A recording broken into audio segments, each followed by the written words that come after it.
মুরগির এই হাড়গুলো আর ফেলতে হবে না। এগুলোকে ধুয়ে তার মধ্যে অর্ধেকটা টমেটো আর অল্প একটু গাজর, একটা কাঁচামরিচ, অল্প আদা রসুন বাটা দিয়ে অনেকখানি পানি দিয়ে দিব। লবণ আর কালো গোলমরিচ গুঁড়ো দিয়ে আমি এটাকে সিদ্ধতে বসিয়ে দিব। আমি অনেকক্ষণ সিদ্ধ করে নিয়েছি। সিদ্ধ করার পরে এটাকে ঠান্ডা করে মাংসগুলোকে আমি হাড়গুলো থেকে আলাদা করে নিব। তারপর ১ কোয়া রসুন এর মধ্যে সামান্য একটু তেল দিয়ে আমি এই মাংসগুলোকে ভেজে নিব।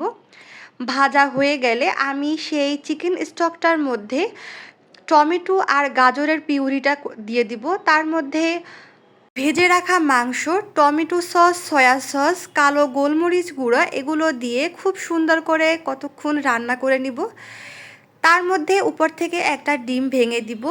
ডিমটা দেয়া হয়ে গেলে আমি অল্প একটু চাট মশলা আর কর্নফ্লাওয়ারের গোলানো পানি দিয়ে অনেকক্ষণ জাল করে নিব। এই তো মজাদার স্যুপ রেডি হয়ে গেল। আর এই স্যুপটা যতটা হেলদি, খেতেও কিন্তু খুব মজা। আপনারা অবশ্যই ট্রাই করবেন। ওকে, আল্লাহ হাফেজ।